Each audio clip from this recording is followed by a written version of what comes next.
میرے اس افسانے کا عنوان ہے بھابھی جان۔ جنازے کی دہلیز پار کرتے ہی بھابھی جان کی آنکھوں میں حیرت سے برف ہوئے آنسو چھلک پڑے۔ وہ غم سے چیخیں نہ اور درد سے چلائیں، بس ٹک ٹک اپنے محبوب شاعر اور 40 سال کے رفیق کو جاتے ہوئے دیکھتی رہیں۔ دل و دماغ تو ساری تنابیں رات ہی کو توڑ چکے تھے جب چاروں بیٹے بیٹیوں اور ان کے بچوں کے سامنے اثر بھائی نے کچھ کہے بغیر آخری ہچکی لی اور سرانے رکھے قرآن مجید، دیوان غالب اور اپنے پہلے شعری مجموعے کی طرف سر ڈھلکا دیا۔ کمرے میں بکھری ڈھیروں کتابوں میں سے یہی 3 کتابیں ہمیشہ ان کے سرانے رکھی رہا کرتی تھیں۔ بھابھی جان کو برسوں کی دھوپ چھاؤں نے آ گھیرا۔ اپنے محبوب شاعر سے پرانی شکایت ان کے لبوں پر مچل گئی۔ بغیر بتائے چلے جانے کی عادت تم نے آج بھی نہ چھوڑی۔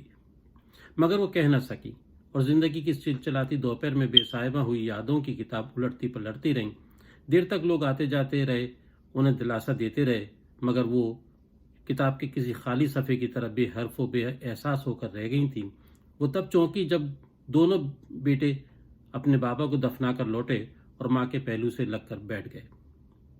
بھابھی جان نے دونوں کو گلے سے لگا لیا تو سامنے بیٹھی تسبیح کے دانوں پر اللہ کے نام کا ورد کرتی ہوئی دونوں بیٹیاں بھی یک ماں سے آ کر لپٹ گئیں۔ گھر کی فضا میں اداسی کی ایک مہین سی چادر تن گئی۔ بچوں کو سینے سے بھینچے اداس آنکھوں سے موتی رولتے وہ فہمید سے مخاطب ہوئیں، بیٹا باہر لوگ بیٹھے ہوں گے، تم انہیں جا کر دیکھو۔ گھر کے لوگ ہیں، باہر والے تو تمام جا چکے۔ کیوں، تمہارے بابا کے دوست نہیں آئے؟ آئے تھے۔ کون کون آئے تھے؟ امی، میں سب کو کہاں جانتا ہوں، بہت سارے لوگ تھے۔ پھر بھی رضی تھا؟ ہاں جی ہاں، رضی چچا تھے۔ اور علی جی، یوسفی صاحب، صدیقی صاحب، جمیل بھائی؟ جی ہاں، وہ سب آئے تھے۔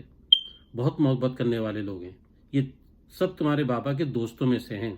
بعض دوستیاں تو 50 برس پرانی ہیں۔ تمہارے بابا نے شاعری کے علاوہ جو کام کیا یہی تھا، کیا نئے کیا پرانے۔ ان کے نواسوں کی عمر کے شعرا بھی انہیں اثر بھائی کہا کرتے تھے۔ آئے تو ہوں گے سب؟ امی، پچھلے 10 برسوں کے دوران بننے والے دوستوں کو میں کہاں پہچان سکتا ہوں؟ ہاں، فردن سبھی لوگ مل رہے تھے۔ دانش کا تو معاملہ مجھ سے بھی گیا گزرا ہے، یہ ہاسٹل میں رہا ہے، لوگ اسے ذرا نہیں پہچانتے اور نہ ہی یہ لوگوں کو پہچانتا ہے۔ بہرحال لوگ سوئم کا پوچھ رہے تھے، تم بتا دیتے؟ جی ہاں، میں نے بتا دیا کہ بابا نے یہ بہت پہلے سب کرنے کے لیے منع کر دیا تھا۔ ماں بیٹے دیر تک ادھر ادھر کی مگر اثر بھائی سے جڑی ہی باتیں کر کے دل کا بوجھ ہلکا کر رہے تھے۔ دانش، کیف، ثروت بھی دلجوئی کے لیے ساتھ ہی بیٹھے ہوئے تھے۔ دوپہر بھی تک تیموری اور ان کے دونوں بچوں کے علاوہ باقی تمام لوگ چلے گئے۔ جو ہی گھر میں سناٹا گھسا، اثر بھائی پیچھے سے چلے آئے۔ بھابھی جان چونک اٹھیں اور پھر منظر بدلتے چلے گئے۔ نوجوان باغ کے سجیلے اثر بھائی سامنے کھڑے ہوئے تھے۔ عشرت، میکش صاحب کچھ دن ہمارے ہاں رہیں گے۔ یہاں تو پہلے ہی جگہ کم ہے، کچھ دن کے لیے ہم اپنا کمرہ ان کو دے دیں گے۔ جب اپنا ٹھکانہ بنا لیں گے تو دونوں میاں بیوی یہاں سے چلے جائیں گے۔ یا اللہ خیر، یہ بیوی کہاں سے آ گئیں؟ اسی بات پر تو ان کے ابا نے انہیں گھر سے نکال دیا ہے۔ یہ ٹک کر کوئی کام کرتے نہیں ہیں اور شادی کر بیٹھے ہیں۔ بہرحال ہمارے دوست ہیں، خیال تو کرنا پڑے گا۔ آپ تو بس۔ عشرت بھائی، آج وہ دوست احباب دیر تک بیٹھیں گے، چائے کا انتظام کر لیجئے گا۔ سارا دن گھر جھاڑتے تھک گئی ہوں، تمہیں رات والی غزل کی قسم۔ آپ تو بس۔ عشرت، یہ لو میرے پہلے مجموعے کا پہلا نسخہ، تمہارے نام۔ بہت بہت مبارک ہو، خدا کرے آپ کا مجموعہ آسمان ادب پر کہکشاں کی طرح چمکے۔ آج میرے سارے دکھ، ساری غم، ساری کلفتیں دور ہو گئیں۔ یہ میری پہلی مانوی اولاد ہے، اس کا انتصاب تمہارے نام ہے۔ آپ تو بس۔ عشرت، میری وہ غزل کہاں ہے جو مجھے ریڈیو پر پڑھنی ہے؟ دیوان غالب کے بیچ میں ہے، ایسے ادھر سے ادھر اڑتی پھر رہی تھی۔ آپ کو اور آپ کی چیزوں کو مجھے بچوں کی طرح سنبھالنا پڑتا ہے۔ بھائی، میں نے اپنے رب سے دعا مانگی تھی کہ میرے رب، جتنا میں غیر منظم ہوں، مجھے اتنی ہی منظم بیوی عطا کر۔ دیکھ لو، خدا نے میری سن لی۔ آپ تو بس۔ عشرت فلاں، آپ تو بس۔ عشرت یہ، آپ تو بس۔ منظر روشنی کی رفتار سے بدلنے لگے۔ وہاں کے سجیلے اثر بھائی بوڑھے اور بھابھی جان اپنے محبوب شاعر سے قریب ہوتی چلی گئیں، حتیٰ کہ وہ اثر بھائی کے ساتھ شاعری کے تمام پہلوؤں پر خوب گفتگو کیا کرتیں۔ فہمید، دانش، کیف اور ثروت بڑے ہو گئے۔ فہمید نے زمین میں چھپے ہوئے خزانوں کا علم حاصل کیا اور وزارت معدنیات میں ریسرچ آفیسر مقرر ہو کر بلوچستان میں تعینات ہو گیا۔ دانش نے کیڈٹ کالج سے تعلیم حاصل کی اور پھر ایئر فورس میں چلا گیا۔ کیف اور ثروت بھائیوں سے چھوٹی تھیں لیکن شادی کے بندھن میں پہلے بندھی۔ تب گھر میں سونے پن نے ڈیرے ڈال دیے۔ اثر بھائی اور بھابھی جان ایک دوسرے کا دل بہلانے کی کوشش کرتے۔ ہفتے کی رات گھر میں شاعروں کی محفل جم جاتی اور رات گئے تک گھر میں کہہ کہے بکھرتے۔ ہفتے کی رات گھر میں شاعروں کی محفل جم جاتی اور رات گئے تک گھر میں کہہ کہے بکھرتے۔ بھابھی جان آنے والے شعراء کو چائے، بسکٹ اور گھر کے لگے ہوئے پان کھلاتی۔ انہی دنوں ٹیسٹ رپورٹوں سے پتہ چلا کہ دونوں شوگر کے مرض میں مبتلا ہیں۔ دونوں تنہائی کے مارے اور احتیاط پسندی سے دور تھے، لہذا آگاہی کے باوجود زندگی میں کوئی تبدیلی لانے کو تیار نہ ہوئے۔ تب دونوں بیٹوں نے شادی کے لیے رضامندی ظاہر کر دی اور کچھ ہی مہینوں میں گھر میں بہویں آ گئی۔ بھابھی جان کی تنہائی دور اور کام کاج کا بوجھ کم ہوا، مگر تب بھی وہ اپنے محبوب شاعر کے دوستوں کی دلجوئی کا سامان خود ہی کیا کرتی۔ چائے بنانے کے لیے دیر تک جاگا کرتی۔ تب محفل کے سب سے کم عمر شاعر رضی بھابھی جان سے کہا کرتے، بھابھی جان آپ کچن میں چائے کی پتی، دودھ، شکر اور برتن نکال کر رکھ دیا کریں، جب ہمیں چائے کی طلب ہوگی ہم خود بنا لیں گے۔ رفتہ رفتہ بھابھی جان یہی کرنے لگیں۔ ایک روز اثر بھائی نے ان سے پوچھا، یہ فہمید کب آ رہا ہے؟ اگلے ہفتے آئے گا۔ اب کیا ہے تو کہنا کہ بیوی کو ساتھ لے کر جائے، وہ معصوم یہاں اکیلی انتظار کرتی رہتی ہے۔ دونوں بہویں امید سے ہیں، فارغ ہو جائیں تو میں دونوں ہی سے کہوں گی کہ اپنے بیوی بچوں کو اپنے پاس رکھو۔ چند ماہ بعد بڑی بہو بلوچستان اور چھوٹی مسرور بیس منتقل ہو گئی۔ اثر بھائی اور بھابھی جان ایک بار پھر اکیلے رہ گئے۔ تنہائی اب کی بار ذرا شدت سے اتری۔ دونوں چاہتے تو بہوؤں کو اپنے ساتھ رکھ سکتے تھے، بیٹے گائے باگائے آتے رہتے، لیکن انہیں تو بچوں کی خوشیاں عزیز تھیں۔ دونوں خود کبھی ایک دوسرے سے دور نہیں رہے، لہذا گوارا نہ تھا کہ بیٹے بہویں دور دور رہیں۔ یہ تو بچوں کو دیکھ کر خوش ہوا کرتے تھے۔ اثر بھائی تو پھر بھی ریڈیو ٹی وی کا چکر لگا لیتے، دوست احباب اور شاعروں کی محفل سجا لیتے۔ مسئلہ تو بھابھی جان کا تھا، مگر وہ بھی اپنے محبوب شاعر کے مزاج میں رچی بسی تھی۔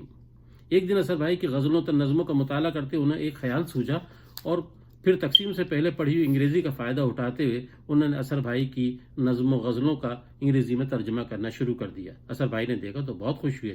پھر نشست میں بھابھی جان سے انگریزی غزلیں سنی، بہت تعریف ہوئی۔ اس حوصلہ افزائی نے بھابھی جان کو یکایک مصروف کر دیا۔ وہ اثر بھائی کی شاعری کو 30 برسوں سے پڑھتی چلی آ رہی تھی اور اس کی روح، لب و لہجہ اور اثر آفرینی سے خوب آگاہ تھی، جس کا فائدہ انہیں ترجمہ کرتے ہوئے ہو رہا تھا۔ اثر بھائی اکثر ان کے ترجمے کی تعریف کرتے اور پوچھتے، عشرت کی اردو زبان کا رچاؤ تم انگریزی میں کیسے لے آتی ہو؟ وہ کہتی، اگر آپ کو جاننے کا کوئی دعویٰ کر سکتا ہے تو وہ صرف میں ہوں۔ مجھے معلوم ہے کہ آپ کون سی غزل اور کون سی نظم کہتے ہوئے کس کیفیت سے گزرے ہیں، بس میں اس شعر کا ترجمہ کرتے ہوئے خود پر وہی کیفیت طاری کر لیتی ہوں۔ عشرت، میں تمہاری محبت کی شدت کو دیکھتا ہوں تو ڈر جاتا ہوں۔ جانتی ہو علیم اس موقع پر کیا کہتا ہے؟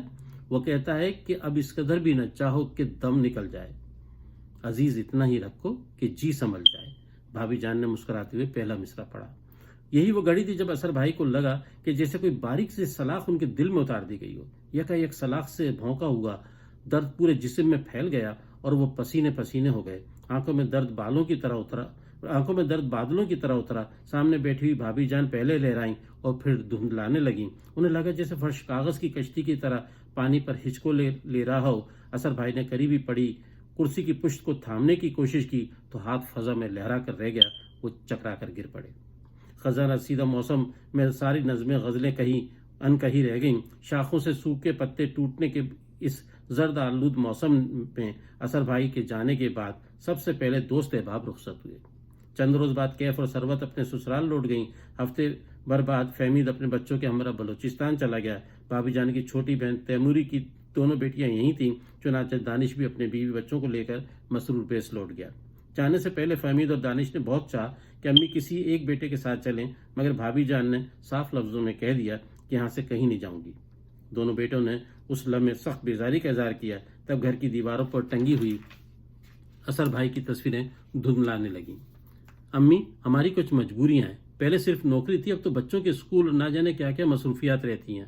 میں کب مجبور کر رہی ہوں کہ یہاں رہو؟ آپ اکیلی بھی تو نہیں رہ سکتی۔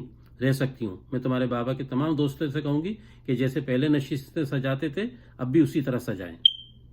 امی، آپ کا کس دنیا میں رہتی ہیں؟ وہ سارا ہنگامہ بابا کے نام سے تھا، ان کے بغیر اب یہاں کوئی محفل برپا نہیں ہوگی۔ آپ یہ بات سمجھنے کی کوشش کیجئے۔ میں ان لوگوں سے درخواست کروں گی، وہ سب میری بہت عزت کرتے ہیں، بلا شبہ آئندہ بھی عزت کریں گے، لیکن کچھ لوگ مجمع اکٹھا کرنے کی صلاحیت رکھتے ہیں، وہ نہیں ہوتے تو لوگ بکھر جاتے ہیں۔ اب تو میں خود بھی تمہارے بابا کی شاعری کا ترجمہ کرنے لگی ہوں، یہ بات تو اب بڑے ہلکے میں جانی جاتی ہے۔ امی آپ سمجھنے کی کوشش کیوں نہیں کرتی؟ آپ بابا کا سایہ ہیں، بابا نہیں ہیں۔ اصل شے اپنی جگہ سے ہٹ جائے تو اس کا سایہ بھی ہٹ جاتا ہے، اور بالخصوص تب جب وہ ہستی صاحب محفل بھی رہی ہو۔ بھابی جان نہ مانی اور بچے ناکام لوٹ گئے۔